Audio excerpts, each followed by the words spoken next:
If you've ever found yourself, one evening, wandering down a quiet street in the rain, looking for somewhere to take shelter, you'll know what a blessed relief it is to find such a place as Rainday Antiques. It hoves into view between two residential buildings. A beautiful double-fronted store with a big window on either side of the entrance. The windows are divided up into square panes, and the glass between the metal bars is ever so slightly wavy, giving the place a dream-like quality.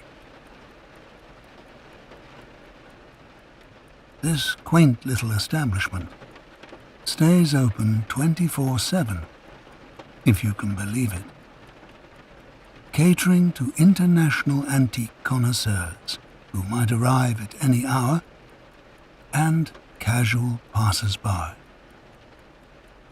Which of these categories you fall into, well, that's up to you. On a night like tonight, when the street lamps are fuzzy halos and the rain starts coming down harder so that your footsteps make little slaps and squelches on the sidewalk, there's nothing more welcome than the misty orange light seeping through the antique store's steamed-up windows, and its weather-beaten old sign hanging above the doorway, now creaking a little in the damp breeze, that says, "Come on in, we're open."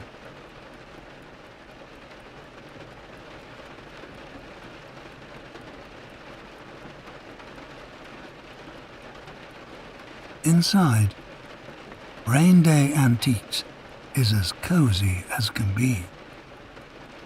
Push open the door and you'll find yourself enfolded in a set of heavy red velvet drapes, extra protection against the elements.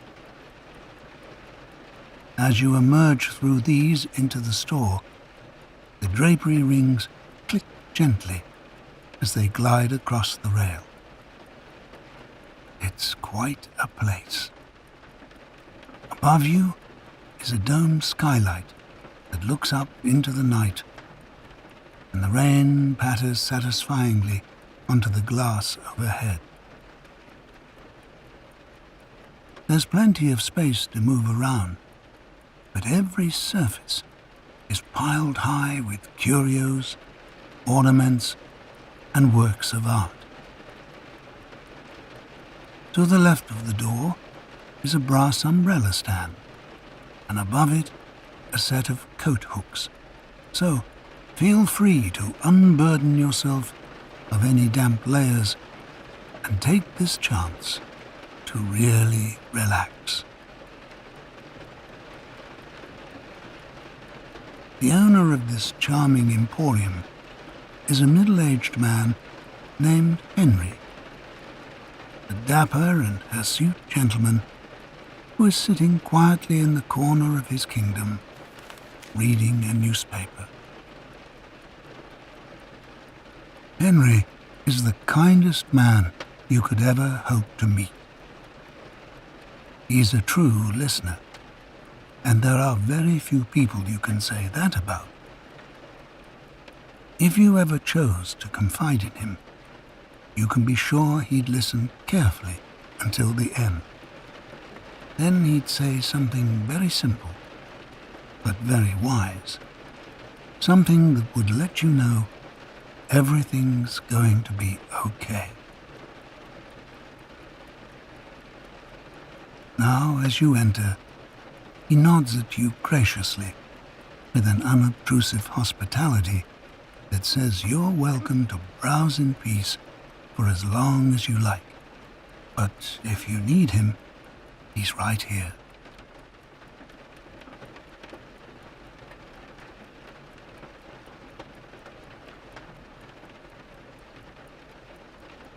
Have you ever seen so many wonderful items in one place? Look over there. Sitting proudly on top of an antique sideboard is a leather hippo, about the size of a footstool. But if anyone actually went so far as to rest their feet on this hippo's gently curved back, where a neat seam runs along it, well, that would seem very unkind. More likely, you'd want to give this hippo a little pat from time to time. Try it. His mahogany-colored bulk is surprisingly firm, with just a hint of something rumpled underneath. His stuffing. Where he's been sewn together, his stitches are straining somewhat, as if he's had one too many good meals. Well, he's lived a long time. Over the years, he's become rather worn and discolored in places, but that only adds to his character. You'd almost be tempted to give him a name. What could it be? George? Aubrey? Or perhaps her name is Victoria or Gretchen. Either way, this is one dignified hippo.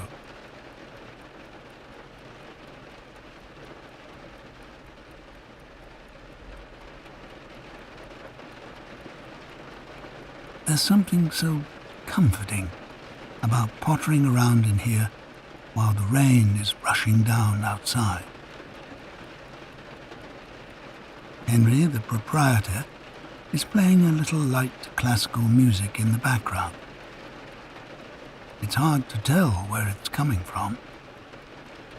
Perhaps from the gramophone you can see sitting on a cabinet just behind Henry. Its golden horn wide open in the low light like a night-blooming flower. But no, the record resting on the turntable is still, so the music must be coming from some digital source.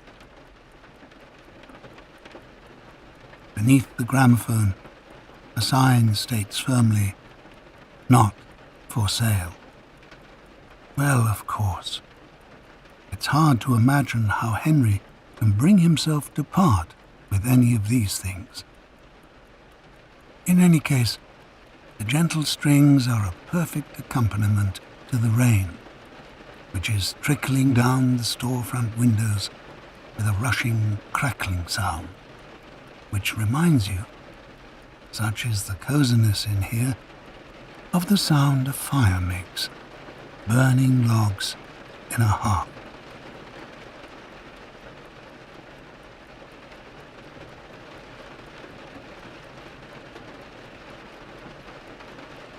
The store smells of old books and radiators with a slight freshness, where the scent of rain is rising from your wet umbrella as it drips into the stand. Every so often, the lights of a car streak through the window, illuminating the darker corners of the store.